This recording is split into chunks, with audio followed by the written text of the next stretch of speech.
हम चाहते नहीं सुनावे के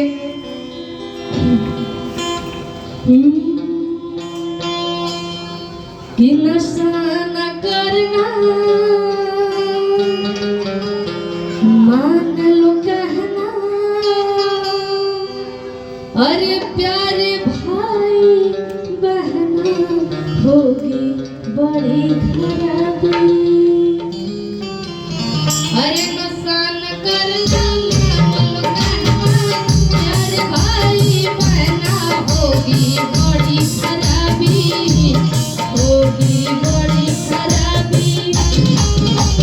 नशा न करना नशा जहर है जीत जी मर जाना होगी बड़ी खराबी होगी बड़ी खराबी है होगी बड़ी खराबी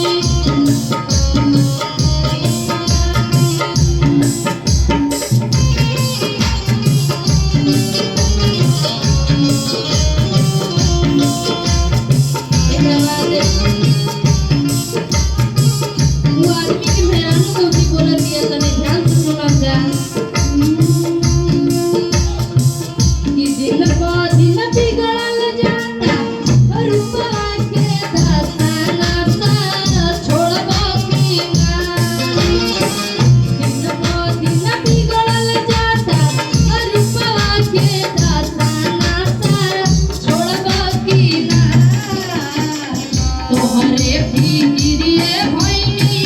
डोलल बतासा नाता छोड़बो की ना तोहरे फिकिरिए भइनी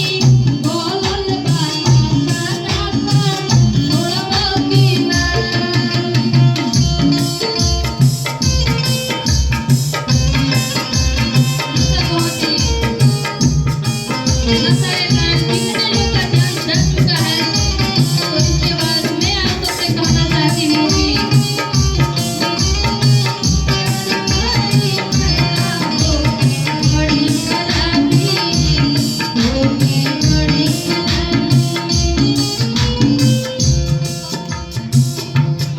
दारू न पीना भैया पागल फिरोगे तुम बाजार में रोते रहेंगे बच्चे पत्नी रहेगी इंतजार में निकलेगा और दिखेगा रोवेगी प्यारी बहना होगी बड़ी खराबी होगी बड़ी खराबी है होगी बड़ी खराबी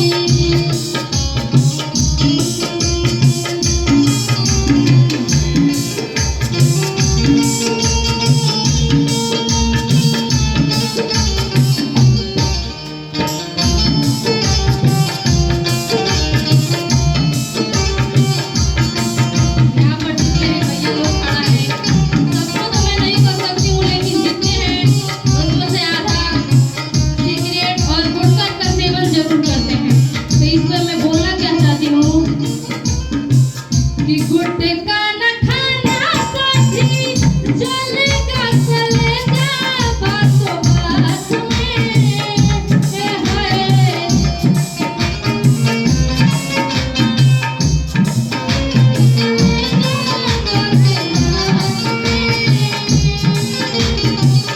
हाथों में होगी असर नींद न होगी रातों रात में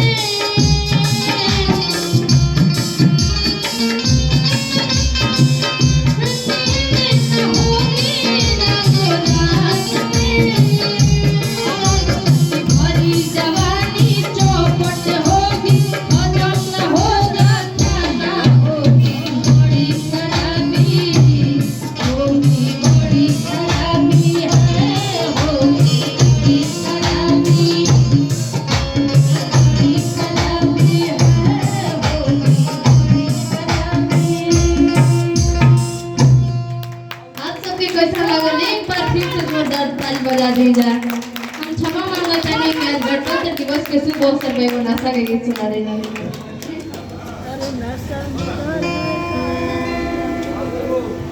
और एगो गा दीजिए, और एगो गा दीजिए, गा दीजिए। एगो दिनेश भैया को गा दो। इका पुकारो नेशन भारत देश में हाथ खुलल बाटे।